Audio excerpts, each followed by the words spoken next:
rero ikibazo cya mihanda kati ubushobozi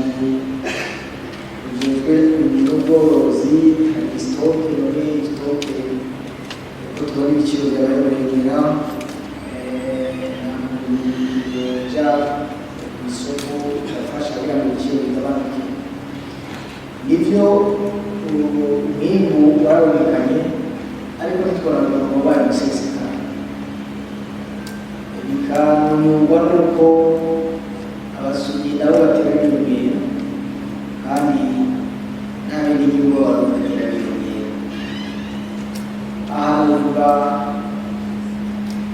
ntaciye hirya no hino y'uko ikeneye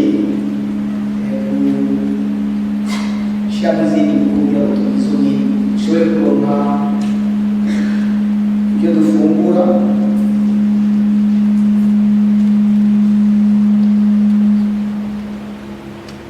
kugira ngo dushobore kubona ibyo dufungura twongere turonke umusesekara dushobora hanze niyo ntabwo turayishika abarundi turacakeneye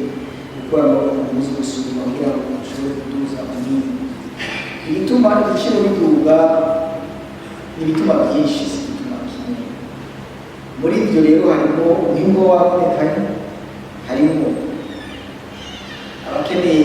gukoresha uwo mwimbu ariko harimo n'ibindi byankenerwa usanga bituma ibiciro biduga aha nk'igitoro gikeye ni ngombwa ibiciro biduga kuko usanga nacyo aricyo gisahiriza kugira ngo bishyirwe ku isoko icyo gisahiriza mu bitari bike hari ibintu rero bimwe bimwe uburundi butisangije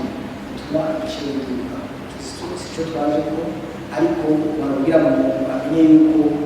igome n'ibyo biri muri sitoke hariho urugero bajya barabisohora kandi bumvise yuko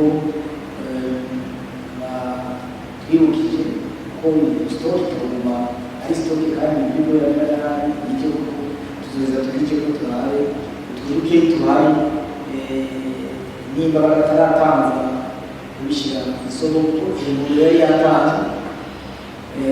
sinaba nabizeza ngo turiteze yuko n'ibyo biba bisigaye bishyira ku isoko mu bice bigaragara ngo igituma ibiciro byaratuze